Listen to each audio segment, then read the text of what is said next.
But when someone falls or someone has potentially sustained an injury as a result of a fall or getting run into or whatever the case may be, and you're not quite sure what's going on, we can now do this after we check to see that they're breathing and they have a pulse.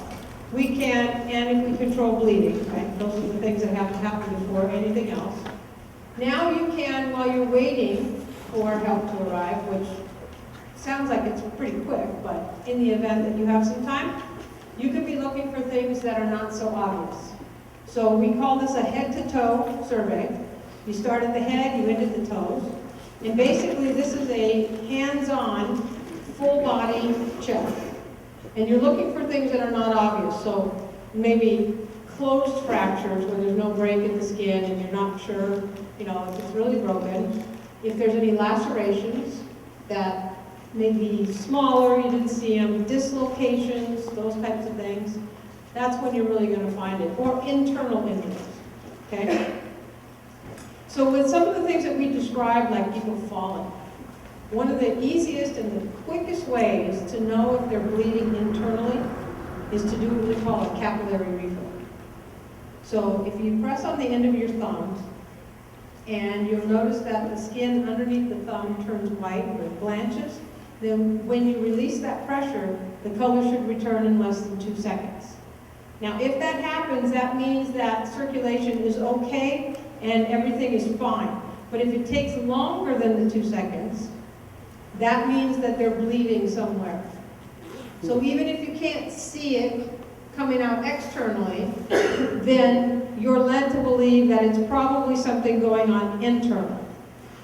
And what will help you determine that, remember you're not diagnosing, but what helps you really kind of focus as to whether that's true or not is the mechanism of how that injury occurred. So, does that make sense? Okay, and that is really truly one of the quickest, easiest, most invasive ways to figure out whether or not someone's bleeding. So it's capillary refill.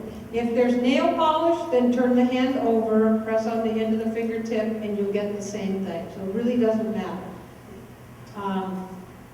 And when we talk about heat and cold emergencies, right, if the person is in shock, that also could cause a delay in the capillary refill. So these are very easy, quick ways to figure out whether or not this patient is a little bit more serious than not, and then what you can do for that. So typically, if you're thinking internal bleeding, delay in the capillary refill, treat them for shock, remember elevate the legs above the level of the heart, keep them warm or maintain body temperature, and then assess and maintain their airway and make sure they have a pulse. So it's pretty self-explanatory, but sometimes when you're dealing with it for the first time, it's a little difficult. So now after you've done all that stuff, and now you've got some time and you're waiting to see whether you could make them more comfortable, I mean, what's the worst case scenario that it would take a while for help to get there, which seems like it's probably a worst case scenario in the environment of Burning Man we're talking about. However, would there ever be a potential that you might apply a splint to, a limb? Yeah? Okay, so this is where you're going to find out whether or not you might have to do that when you do this head-to-toe survey. If it's not an obvious fracture, right? I mean, obvious is the bone's out or the thing is so, deformed that it doesn't take a rocket scientist to figure out if there's something wrong. You get there, the legs like this, yeah. The arms like this, foot twisted the opposite way, leg externally rotated, internally rotated, hip fracture, hip dislocation. So whether you know if it's a fracture or dislocation is like a hokey pokey, it doesn't really matter because what do you need to do? Well, you need to stabilize it. Right. Turn yourself around. There's a joke there, but when it comes to hip stabilization, when it comes to hip fractures, how do you stabilize it? I mean, that's a big If you can put them onto a backboard and the strap top and bottom. and then, strap them, duct tape them. Caution tape. Yeah, caution tape, but you're thinking that stretchy-ish, yellowish caution tape, yeah? But duct tape is 100-mile-an-hour tape, right? I mean, if you know it's a isolated pelvic or hip fracture, you're not so worried about making sure that the head's taped down, but you absolutely want to go across the midsection of the body and the hips. And if you're talking about Burning Man, lots of people have ratchet scars. Yeah, tie downs. Yeah, which is great. Which really brings up a great point, that when you think about those things, improvised first aid really is what it comes down to, right? You have ratchet straps, tie downs, duct tape, caution tape. Those are the things that you have to be thinking about outside the box. Bungee cords, right? So those are good things to keep in mind. I also want to bring up, like, we're centralizing all of what we're talking about to Burning Man, but we also need to think, like, we live most of our time in the default world. So we really need to consider this first aid more for our default world than for our Burning Man world, which is pretty well taken care of. We got that nailed down. What's not nailed down is what happens when an 8.0 earthquake hits here. Wow, good point. Same kind of thing. It's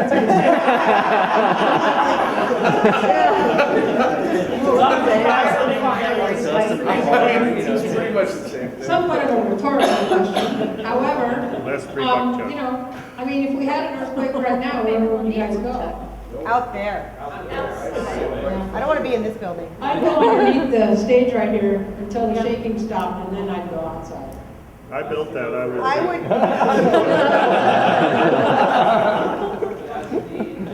I trust your building. I go over there. Yeah. Because really, when the shaking is going on, you want to duck, cover, and hold underneath something. You don't want to go running out. Because honestly, it's not the earthquakes that kill us, it's things that fall and hit us that kill us. So we know this. If we can get underneath something and wait till the shaking stops and then get out, we typically have about a minute from and again, we've been lucky because that quake has been the big quake. But sometimes it could be a precursor to a larger quake. We don't know. But typically within a minute, you're going to get a pretty good aftershock. But couldn't we be outside in the open just as fast as we can be under the stage, and wouldn't that be safe? Well, the question is not could you be, but could you also get hit by anything that can come flying while you're going from here to there? You know. I have a friend that lives a half-mile from the epicenter of the land disturbance. He's tried to stand up 30 times. He was thrown to the ground on his back or his face so badly he looked like he'd been in a car fight. Yeah. And again, and that's just the thing. I mean, the normal reaction for us is to run. But honestly, to try to get into the habit of really saying to yourself, I got to get underneath something and wait until the shaking stops, and then I can get outside. So just food for thought. And it depends on what kind of a building you're in, right? And what kind of hazard you have. So you never really know because you don't know where you're going to be. Love the irony that all the old firehouses are made out of brick in Southern California. Well, they won't burn. Well, and again, there's a lot of unreinforced masonry pre-1933 construction in the city of LA. The brewery is a really good example of that. However, almost all, if not all by now, of our pre-33 unreinforced masonry have been retrofitted. That doesn't change the fact, though, that it's still a pre-1933 unreinforced masonry building. We know those buildings won't do good. We know that. They didn't do good in the 33 Long Beach quake, which is what changed our building codes, but they will do better, The bottom line is we don't know. We don't know where we're going to be, so we have to have a plan in mind, and the plan should be to have some supplies on hand, with you in your car, at home, so everywhere, and to be able to be self-sustaining for at least 72 hours. The rest is, we have survived, and we will. It's just inconvenient. And then all the other things that we lose electricity, we lose phones, and we, water. Oh yeah, Japan. They didn't get water for almost 2 weeks. Japan is actually still Well- dealing with issues. Oh, yeah, and the will. Now Haiti, though, interestingly enough, remember, we have tremendous differences in construction, right? And we look at third world countries, and we know there's going to be tremendous damage. But look at Christchurch in New Zealand. Their codes are very similar to ours. And the only thing I can say about our earthquakes is that in the past and historically, they're pretty geographic. You know what I mean? I mean, there typically is an area that's hit much harder than others. And it is inconvenient because we have to deal with all the other things that happen. But destruction-wise, we're pretty fortunate. Now, I don't know, you know, if we have that 8.0 or bigger, it's going to get ugly. And it'll really get ugly because people who haven't prepared will be, you know, getting on the people that have prepared, and then we're going to have all these other things because it's typical. The one thing you didn't see in Japan was what? Looting. You didn't see looting, you didn't see, you know, mugging and fighting, and it's their culture. However, I thought it quite interesting the other day when I was watching the news, when the iPhone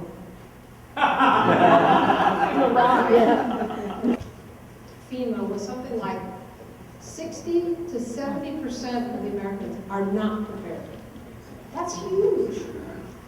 It's huge to me. I mean, it's fascinating to think about. That's why we're here. I love that more people have guns than water. You said that you would dive underneath the stage. Yeah. So I was doing some research for our household because some of us are prepared for like a month of luxury and some of the roommates are like, nothing will happen, we'll drink the beer. So I went to FEMA's website and had them send a bunch of pamphlets, and I came up with some things that were conflicting as to where you should hide. Some of the things are saying, you know, get underneath a table or something flat that will keep stuff from falling on you. And some of them are saying to get in what will end up being the hollow cavity after the big stuff squashes. Right. So Typically, here's how we always teach this. If you're in bed, the question is, do you stay or do you get out, right? And I always say, if you like who you're with, you stay. If you don't, you get out. Rather than getting under the bed, if you get off the bed on the floor, then the idea is if something falls, it's going to hit the mattress and create this void space. If you have something that is stable and solid, like a wood table versus a glass table, it's better to get underneath that because you provide more protection if something does fall. So that is always how we have taught people how to protect themselves. And that hasn't changed, because you know, typically you hear the triangle of life, because heard that one too. This guy, he sends around this email after every aftershock and every earthquake, and it says, you know, get into the fetal position, and no. And if you ever meet Dr. Lucy Jones from Caltech, she hates that question, because this guy has caused so many problems, and they've done a lot of research. You know, the research says, duck cover and hold, get underneath something. If you don't have anything to get underneath, typically the interior wall is the weight-bearing wall. So get down next to that wall, protect your head and neck, and wait till the shaking stops. Versus that wall, because you've got a lot of glass and other issues. So, you know, it's just also being aware of your surroundings. That's what a lot of kind of common sense. Okay, back to your head-to-toe survey. You guys are going to need to have a partner. You brought a pad or a towel or a blanket if you didn't. There's a couple of couches. You guys can, you know, spread yourselves out, or you can just kind of do the best you can in your chair. But what we're looking for is when you approach that patient, and we'll say they're conscious, you say, hey, my name is Stacy, I'm trained in, you'll say your name, I'm trained in first aid, can I help you? That's the Good Samaritan law. Remember, if the patient is conscious, you have to have their consent to help them. If they're unconscious, it's implied consent. If it's an incapacitated person, it's implied consent. And if it's a minor with no parent or guardian, it's implied consent. Okay? So if it's somebody who's hysterical, you're not going to fight with them. You're not going to try to, pin them down. Often if you redirect them and give them something to do, like, hey, can you come over here and hold pressure on this person's arm? It will help calm them down and kind of refocus them. Don't spend your time running around with this person and trying to calm them down. Okay, one of two things will happen. A, they will go unconscious. B, they will figure it out after they see that everyone else is getting help and they're not. Okay? That's usually what happens. Don't think that you can just go and pop them because then they're unconscious and it's implied consent. And you'll want to do that with some, right? You will. But give them a task. Give them something to do. That'll calm them down. So the head to toe, right? You're going to start with, if you had the gloves, you put your gloves on. You start up at the top of the head. You're feeling for lumps and bumps and things that shouldn't be there. You take your thumbs, you press down the center of the forehead. You're feeling the integrity of the bone structure. So you do the forehead, the cheekbones, and the lower jaw. And you're really just touching like this, okay, with a little bit of pressure. If it goes even half an inch, you don't go, oh, wow, look at that, it's pretty cool. Push harder. That's not good. You guys know your forehead doesn't go in and indent a couple of inches.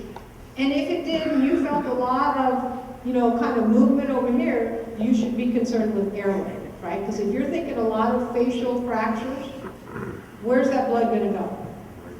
Down. Okay, so just keep in mind that. The next thing, looking into the eyes. We talked a little bit about, I don't want to go too deep into it because it's not part really of the first aid stuff, but we talked about narcotics and drugs, okay? You look into the eyes, you look into the pupils. You want to see if the pupils are equal. Now, if the pupils are equal, like mid-range, that's good. Out in the sunshine, what would you expect? Pinpoint, very, very tiny. Well, now you have an issue. Because is it really because of the sun, or is it because something else is on board? So one of the other ways that you can kind of differentiate, if you will, is shade the eyes, okay, for like a minute, and then watch and see if they react, and then move your hand and let the sun hit them again, and see if in fact they're truly reacting to the light or if it's something else that's going on. The other thing about that is they're probably eliciting some different behavioral characteristics.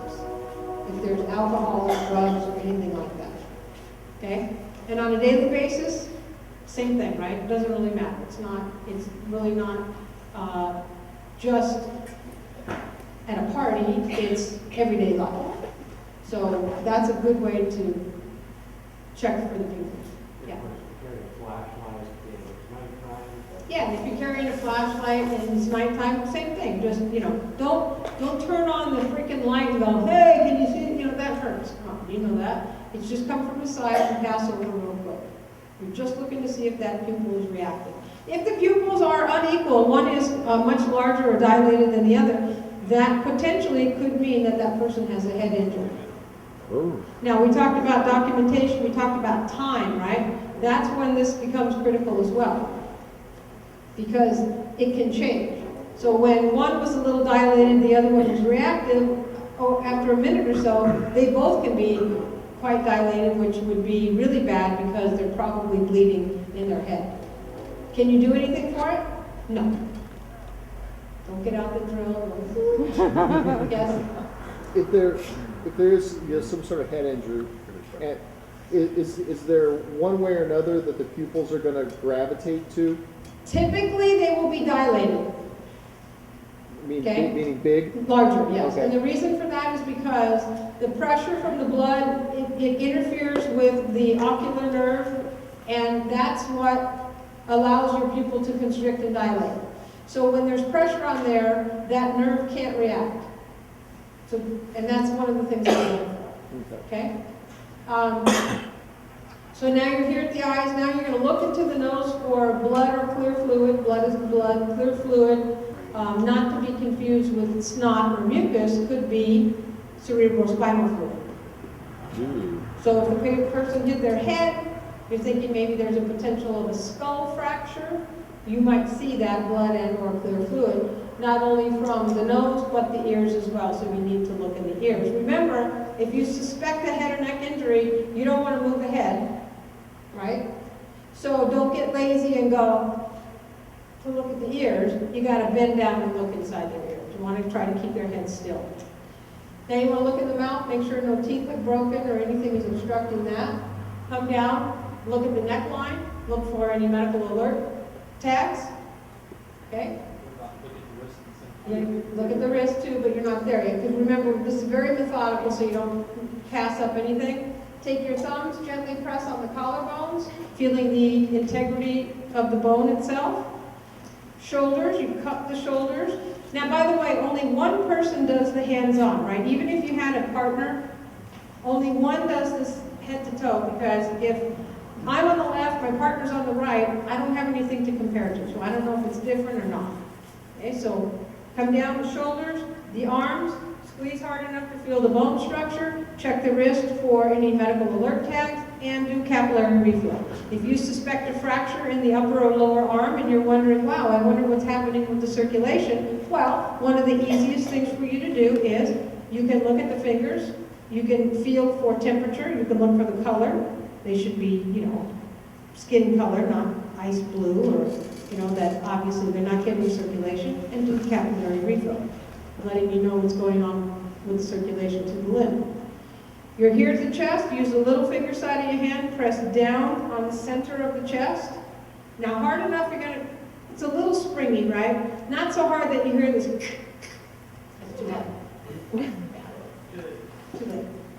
Okay? Just feeling, and it's only 6 to 8 inches, so you should not be all the way down there. Just saying. What do we feel for when we do that? You're watching the patient to see what kind of a reaction. So if they've sustained any trauma here, or to the cartilage that attaches the ribs to the sternum or the breastbone, they'll make a face. Oh. Okay? Or even if they're unconscious, or they'll do this. Getting ready to hit you because that hurts. So, oh, they will hit you, yeah. So just watch and be very cognizant of how you position yourself. Never straddle the arm of the patient. Male or female, we only do it once. Okay? So you have to be careful. Yeah. The rib cage. You're going to get your hands on either side of the torso, up close to the armpit. You're going to push in with a little bit of pressure, so you should feel a little springiness from the ribs, right? And watching again to see what kind of a reaction you get from the patient. If there are any rib fractures, you're going to see them kind of cringe, make a face, it's painful. Don't do it again, do it harder. It hurt the first time, that's good enough. Down the belly, if you visualize the belly button, and then you do a vertical line and a horizontal line, you've now divided the belly into 4 equal parts, 2 upper, 2 lower. Use the fingertips of a hand and do like a square type pattern, and you're feeling for lumps and bumps and things that you know shouldn't be there, right? And also, distension like a watermelon, tight. Not like, you know, heavy beer belly, okay, tight. That is indicative of internal bleeding. It's a later sign, takes a long time for the body, for the cavity to fill up with that much blood, but it could happen. Because it's between the layers, yes. Are there any pain indicators for an unconscious patient? Like if you're talking about like, Pain indicators? like Yes. something that they'll do A grimace. Any kind of a facial expression to anything that you're doing. even if they're knocked out? Yes. Make a face. Yes, that is a response to painful stimulus. Okay? So all 4 quadrants of the belly, the hips, the pelvis, same as you did the rib cage, hand on either side, push in from the sides, and then roll your hands so that the heels of your hands are on the hip bones themselves. Now remember, you're up above them, so you're pushing down a little bit. If there's a fracture of the pelvis, you might feel a little bit of a give. What would you have seen during your initial check when you were thinking maybe there's internal bleeding? A delay in the capillary refill if there's bleeding going on here. Significant. You can lose up to 2 liters of blood in the pelvic curve. So when the bone breaks, there is a good chance that there's a bleeding? Is that They what could, yes, they Oh, I thought it just absolutely, breaks, but what, okay. because there's arteries that run through. How far down? Significant. How far down would their blood pressure crash, assuming you had the ability to test for it? It depends on how well they compensate. It just depends on the underlying condition of the patient. And how long, you know, how severe did they hit that artery? And if so, how bad is that cut to the artery? So that really will determine, not necessarily, no, but there will definitely be pain. The legs now, you've got the femur, which is the largest bone in the body. Again, similar to arms, squeeze hard enough to feel the bone structure, go all the way down to the lower leg, and then go ahead and have them wiggle their toes if they're conscious and can do that. Same thing on the other side. And then what have we not done? We have not checked their back. So if we're thinking neck and back injury, we don't want to roll them. We can slide our hands underneath to get at least halfway across, and then from the other side do the same thing. And then when we're under there, we're looking for any blood, we're feeling for sharp objects, and we take our hands away. Okay? If there's a big old pool of blood that's coming out from underneath them, you're going to have to turn them, you're going to have to figure out where that's coming from. And then I'll demonstrate how we would log roll somebody and try to, you know, do it with very minimal manipulation. Yes? You ever do the capillary test on toes, if those Yes, are I can. available? Is it, but it's not really, you're gonna get the same information off the finger as a toe if Yeah, there's but a... you know, if you're suspecting a fracture That's and what I you was can wondering. comfortably get the shoe and sock off, there's a couple of things that you can do. It's a little bit further than just the normal, you know, regular first aid course, but we would ask, and we always check for a pulse. We call it a pedal pulse, the foot, and it's on top of the foot, and we check for that pulse. So same thing as I mentioned with, you know, maybe a fracture in the arm where you check the capillary refill for circulation. That's the same reason you would do it on the toe. If you were thinking, you know, is there any problem or obstruction with the circulation to the rest of the limb? Okay? All right. Get a partner, get a towel, get a blanket. The only time that you ever interrupt your head-to-toe survey is if they stop breathing or they start bleeding again. Okay? Other than that, you go all the way through and then you come back and you address the fractures on the splint or whatever needs to be done. I'll approach the patient from the position that they can see me, and I'll touch them and say, "Hi, my name's Stacy. I'm trained in first aid. Can I help you? Yes. Are you hurt anywhere? Yeah, it sort of hurts on my hips. On your hip, both sides? Yeah. Okay. Anything else? My head hurts. Your head? Okay. So I'm going to put gloves on, and what I'm going to do is I'm going to go right through your body, and basically I'm just going to put a little bit of pressure, and I touch you, okay, so that I can cover all your body, and it's possible you might have another injury that you're not aware of. So that's what I'm looking for. Okay. If I touch something and it hurts, you just tell me. Okay? So I got my gloves on. I start up here. I'm going to feel the head for any lumps or bumps or things that shouldn't be there. If I am worried of a neck or back injury, I don't want to move the head like this. I want to keep the head as still as I can. Take my thumbs and I feel the integrity of the bone structure in the face. I'm going to look into her eyes because I want to see the size of her pupils. Yeah. Then I'm going to look into her ears for any blood or clear fluid, and I'm going to check her nose for any blood or clear fluid as well. The blood or clear fluid will come out if there's a potential fracture at the base of the skull. It's something that we see a lot, okay? And, you know, just to kind of remind her that we don't want her to move her head. Yeah. If I have... What if she's hysterical? She screams in pain. Yeah, well... Then how do we make her... Then you have somebody hold? come over, okay? So what we do is we have somebody here, and they put their fingers underneath the shoulders and squeeze the head between the forearms, okay? To really immobilize the head and keep her still. Manually. Yeah, manually. Yeah. Okay? So now I come down and I look at the neck and I want to see if there's any medical alert tags. I feel the collarbones, the shoulders, feel the back of the neck, making sure that I don't feel any of the vertebrae that are sticking out more than normal.